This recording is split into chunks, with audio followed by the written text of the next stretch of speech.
hôte des lieux, je vais déclarer la connexion et l'enregistrement ouverts.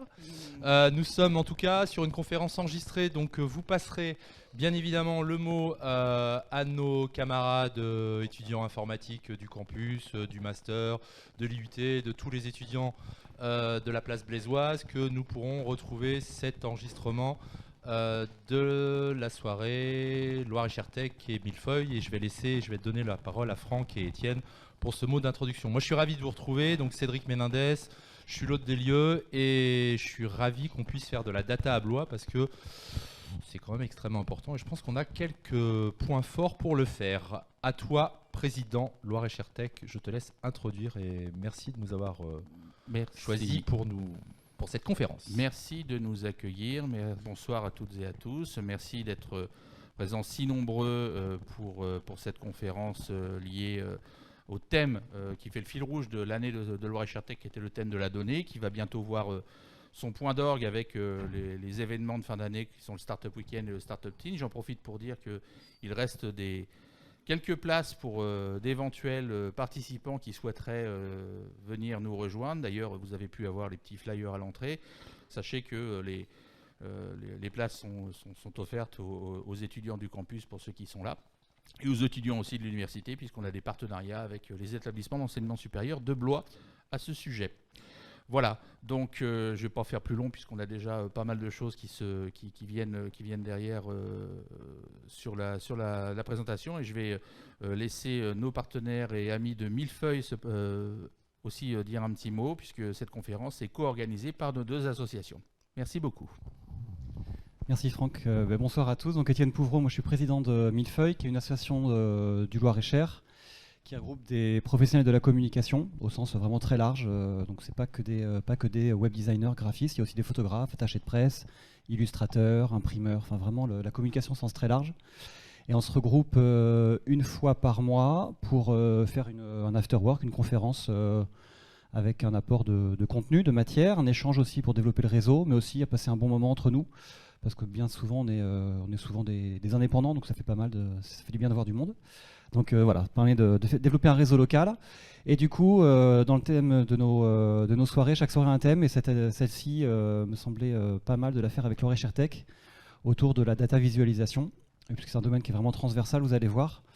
Et donc du coup, avec Franck, on a contacté François et Lionel. Donc vraiment, merci beaucoup à tous les deux d'être venus, d'avoir fait le déplacement, préparer la soirée.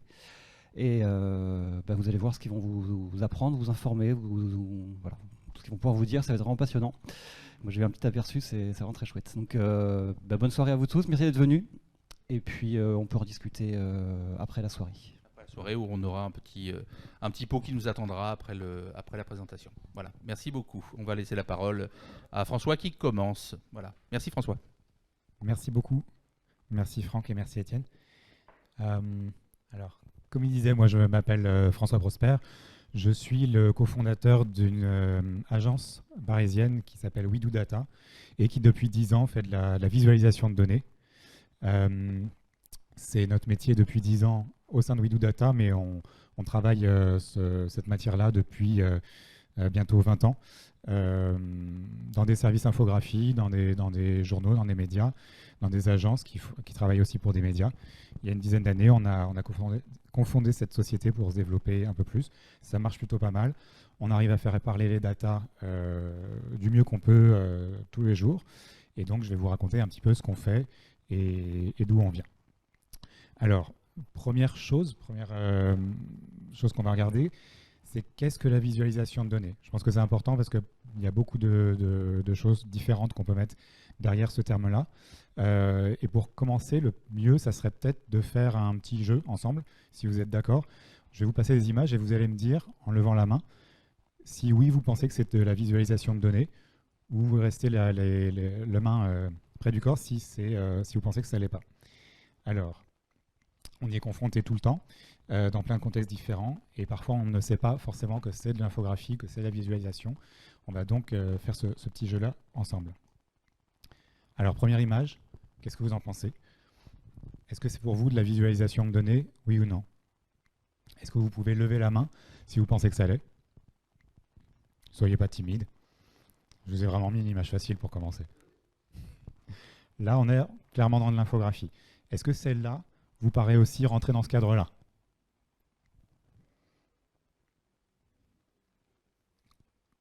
Ça reste assez unanime, tant mieux. Il y a des choses peut-être plus classiques comme ça qui vont parler à tout le monde. Infographie ou pas? Ouais, là c'est un peu plus... tout le monde est d'accord. Est-ce que cette carte-là, pour vous, c'est de la visualisation de données? Je vois quelqu'un qui n'est pas tout à fait d'accord. Alors, effectivement, il faut voir. On va peut-être pouvoir en discuter carrément. La carte météo, on la voit tous les jours. Enfin, pour ceux qui regardent la télé ou même ceux qui regardent leur appli sur le téléphone, on est quand même habitué à en voir. Et c'est vrai qu'on ne réalise pas forcément que c'est de la cartographie, c'est de l'infographie.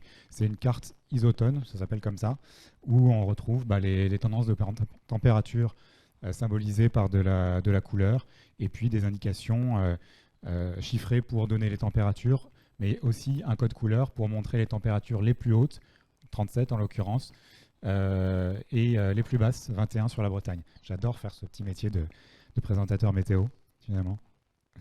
Est-ce que celle-ci vous paraît être une infographie ou pas? Pas forcément. On est sur un tableau, on est chez Mondrian, on est sur un tableau classique qu'on connaît.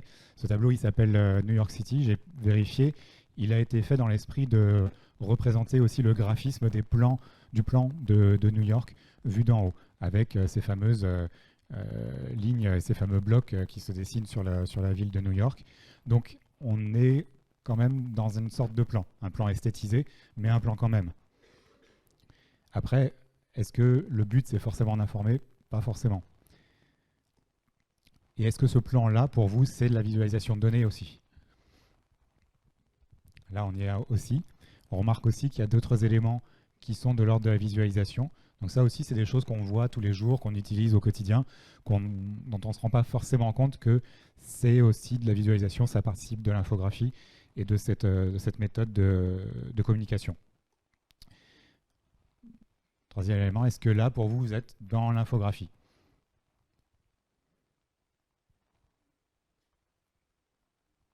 Pas vraiment. Il n'y a pas beaucoup de mains levées, effectivement. Là, il y a une présentation qui est quasiment en tableau. Si vraiment, vraiment, on voulait gratter, on pourrait dire que François Hollande et Nicolas Sarkozy sont en haut. C'est les deux qualifiés pour le second tour, mais c'est à peu près à ça que ça s'arrête. Donc on est vraiment juste dans une présentation de noms. Pourtant, cet objet-là va être qualifié d'infographie dans des journaux télévisés. On a ces choses-là aussi. Alors, celui-là, il a une particularité en plus, c'est le métro, la carte du métro parisien que vous connaissez sûrement. Il a un petit ajout, c'est entre les stations, il y a le temps qu'il faut pour marcher entre les stations. En fait, ça permet de se rendre compte d'un truc, c'est que ce plan, il n'est pas géographique, il n'est pas à l'échelle. Il est fait pour être simple à lire. Il est vraiment très très simplifié, tout est mis sous des angles de 45, 0 ou 180 degrés, et on a du coup tordu la réalité géographique pour faire rentrer les choses.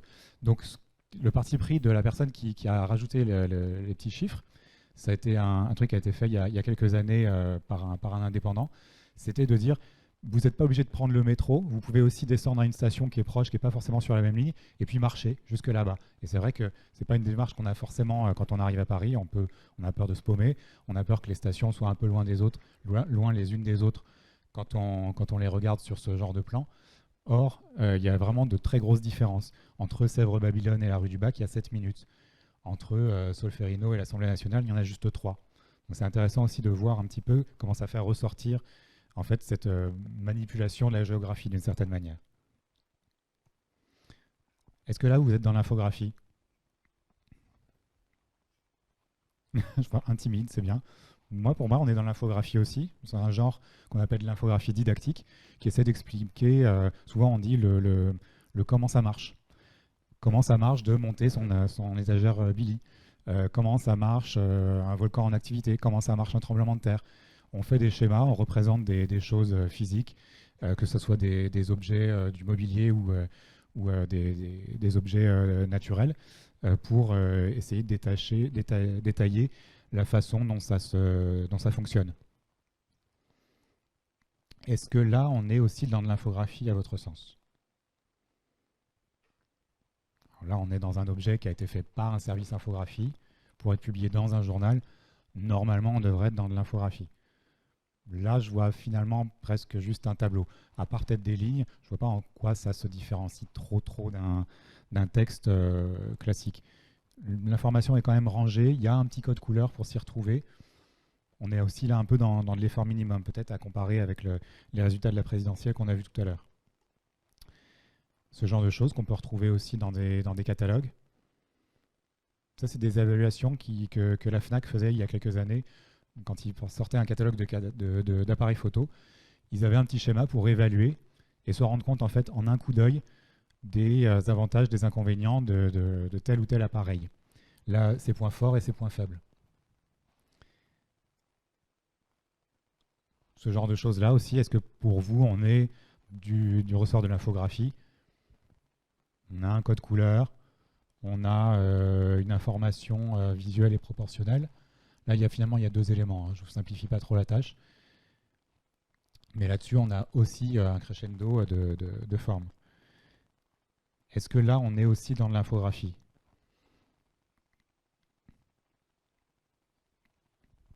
Là, c'est un petit peu plus compliqué. On est vraiment dans un tableau. Il n'y a vraiment pas grand-chose d'autre. Je trouve intéressant à comparer avec celui-ci, où il y a une tentative de mettre un peu plus d'informations visuelles et donc captables au premier regard. On voit tout de suite ceux qui sont en progression. On voit ceux qui sont évidemment en tête, mais aussi de quelle façon ils y sont arrivés, parce qu'ils ont beaucoup gagné leur match, parce qu'ils ont fait quand même un certain nombre de nuls, et puis le différentiel de but qui leur donne aussi la bonification. C'est le cas du Paris Saint-Germain, par exemple. Ça, ce genre de choses-là, je pense qu'on peut le qualifier d'infographie. On a des bulles qui représentent des pays. La taille est en fonction, je crois, du nombre d'habitants. C'est ça. Et du coup, celle-ci. J'aime bien parce que monsieur, il n'est jamais trop d'accord avec moi. Ouais. C'est vrai qu'il y a une tension comme ça dans l'infographie entre l'illustration et l'information. On se sert de l'infographie pour illustrer, pour faire une belle page, pour faire un bel ensemble qui va attirer l'œil. On s'en sert aussi pour apporter de l'information. On peut quand même aller chercher son info sur les producteurs de tomates industrielles. On voit que les États-Unis sont en tête, on voit le deuxième. Je suis désolé, mon image n'est pas de super qualité, malheureusement je ne vois pas exactement lequel est le deuxième. Mais on a aussi quand même l'information qui se retrouve. On a aussi ce genre de choses-là. Est-ce qu'on est dans une infographie là?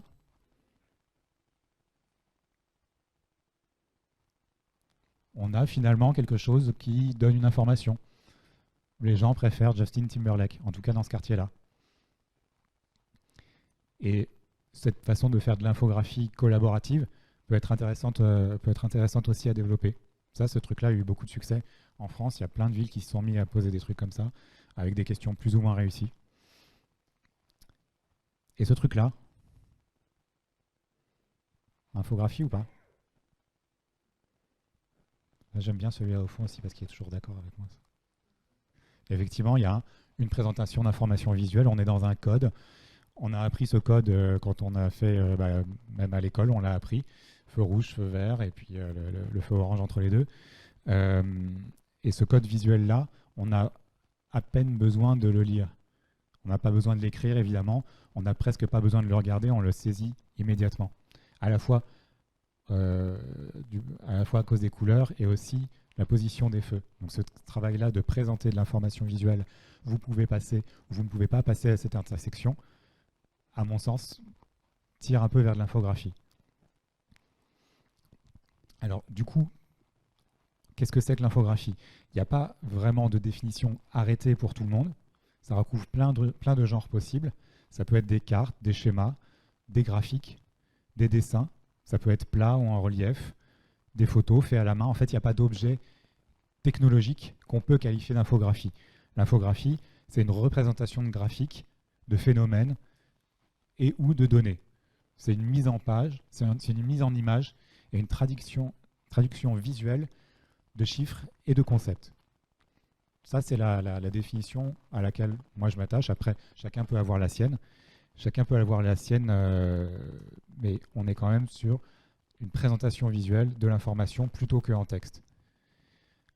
L'association Millefeuille a mis à juste titre, en titre de cette conférence, un bon graphique vaut mieux qu'un long discours. La citation originale, c'est Napoléon, c'est un bon croquis vaut mieux qu'un long discours, mais on est bien dans le même type d'idée. Alors, aussi un petit disclaimer sur l'infographie.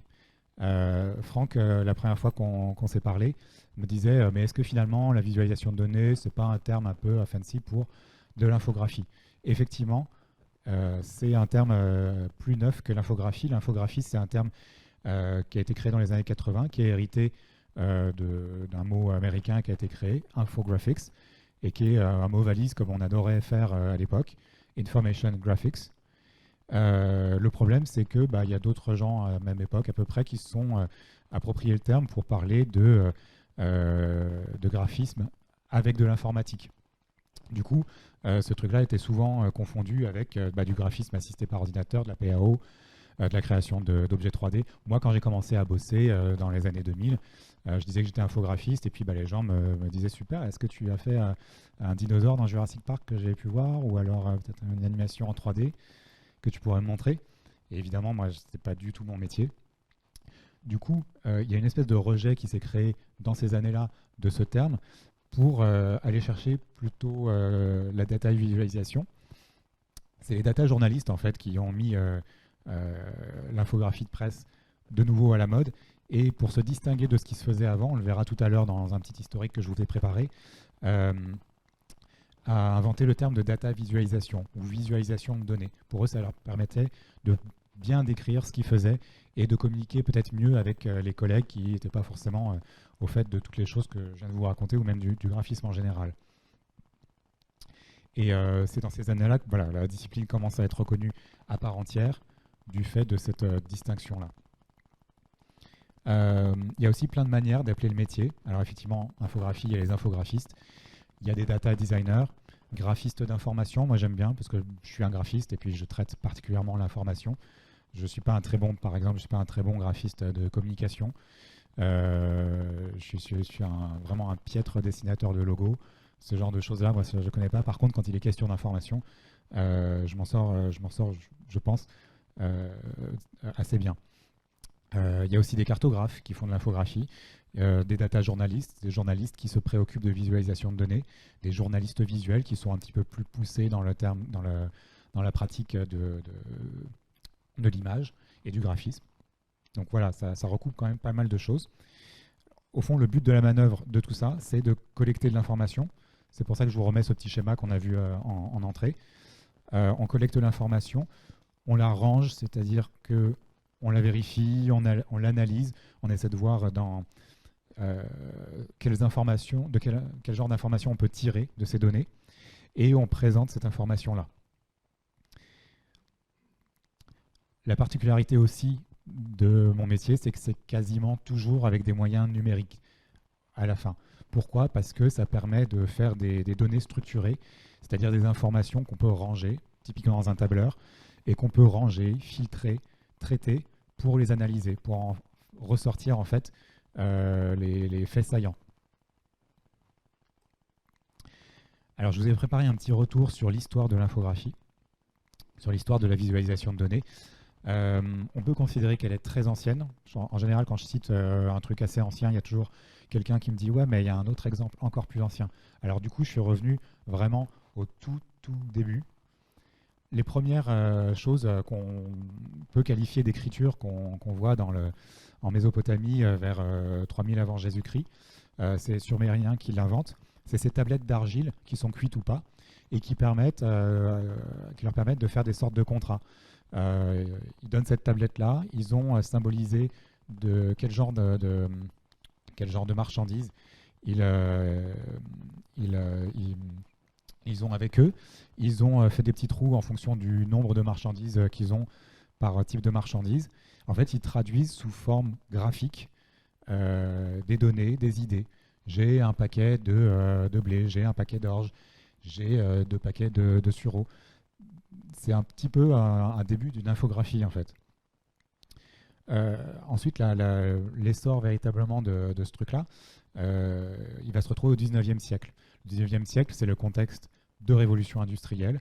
Il y a beaucoup de choses à représenter, il y a beaucoup de fourmillements, il y a beaucoup d'activités, il y a beaucoup de nouvelles sciences aussi qui se développent, notamment la science statistique et puis tout ce qui a trait aux sciences appliquées, le travail d'ingénieur.